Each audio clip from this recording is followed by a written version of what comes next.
Hi అండి అందరికీ. ఇది వచ్చేసి మిరపకాయ ఆవా అన్నమాట. ఇది చలికాలంలో చింతకాయ వస్తుంది కదా, చింతకాయతో చేసేదన్నమాట. పావు కిలో చింతకాయని తీసుకొని వాటర్ పోసి మంచిగా వాష్ చేసుకోవాలండి. 2 టైమ్స్ అలా వాటర్ పోసి తర్వాత సరిపడా వాటర్ పోసి బాయిల్డ్ చేయాలి చింతకాయని. ఇది కాస్త మాత్రమే ఉడికిందనమాట. అంతలోపు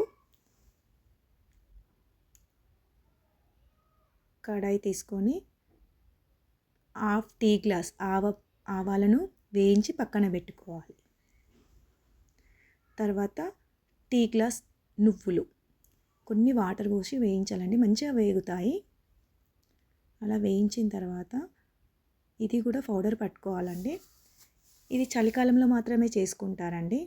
అంటే చింతకాయ చలికాలంలో వస్తుంది కదా, పచ్చి చింతకాయ, అందువల్ల అన్నమాట.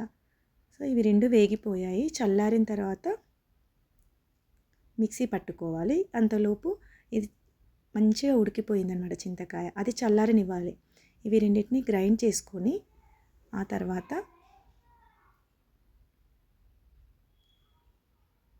పక్కన పెట్టాలి. అప్పుడులని ఇది చల్లారిపోయింది, అంతలోపు చల్లారిపోతుంది. మంచిగా స్మాష్ చేయాలండి చింతకాయ రసాన్ని మొత్తం. అలా స్మాష్ చేసిన తర్వాత వడగట్టాలి. ఈ చింతగింజలు పిక్కలు ఉంటాయి కదా, వాటిని పైన లేయర్ అంతా సపరేట్ అవుతుంది.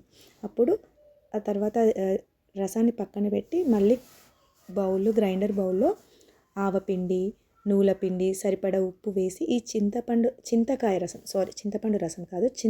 రసాన్ని వేసి మరీ గ్రైండ్ చేయాలండి. స్మూత్గా అవుతుంది ఈ స్ట్రక్చర్. చూశారు కదా, డైరెక్ట్ అదే పొడిని వేయకూడదు. అలా మిగిలిన చింతకాయ రసంలో వేయాలి. ఇలా ఈ కండిషన్లో ఉండాలండి రసం. తర్వాత పావు కిలో మిరపకాయలు తీసుకొని వాష్ చేసి తొడిమెలు తీసుకోవాలండి. రసం చిక్కగా ఉంటే మళ్ళీ కాస్త వేడి నీళ్ళు అందులో కలపాలండి, చల్లటివి కాదు. ఇలా అన్నీ కట్ చేసుకొని పెట్టుకోవాలి. మిరపకాయలు రెండుగా చీల్చి మధ్యలోకి చీల్చి అలా కట్ చేసుకొని పెట్టుకోవాలి. తర్వాత కడాయి తీసుకొని తాలింపుకు సరిపడా ఆయిల్ తీసుకొని వేడెక్కాక ఆవాలు, జీలకర్ర వేసి ఇవి బాగా వేగాక వెల్లుల్లి పేస్ట్ మాత్రమే వేస్తున్నానండి, అల్లం వేయలేదు, ఓన్లీ వెల్లుల్లి పేస్ట్. తర్వాత పసుపు వేసి ఈ మిరపకాయల్ని ఒక్క 30 సెకండ్స్ మాత్రమే ఫ్రై చేయాలండి, మొత్తంగా కాదు. మొత్తం ఫ్రై అవ్వని అవసరం లేదు. కొంచెం ఆ క్రిస్పీనెస్ తగ్గుతుంది, స్పైసీనెస్ తగ్గడానికి కొంచెం ఒక 30 సెకండ్స్ అంతే. అట్లా కలిపేసి ఇప్పుడు మిక్సీ చేసిన ఆవపిండి, నువ్వుల పిండి, రసం, చింతకాయ రసం ఉంది కదా, అలా మిక్స్ చేసుకోవాలండి. ఇలా కంప్లీట్ అయిందని వేరే బౌల్లోకి షిఫ్ట్ చేసుకోవాలి.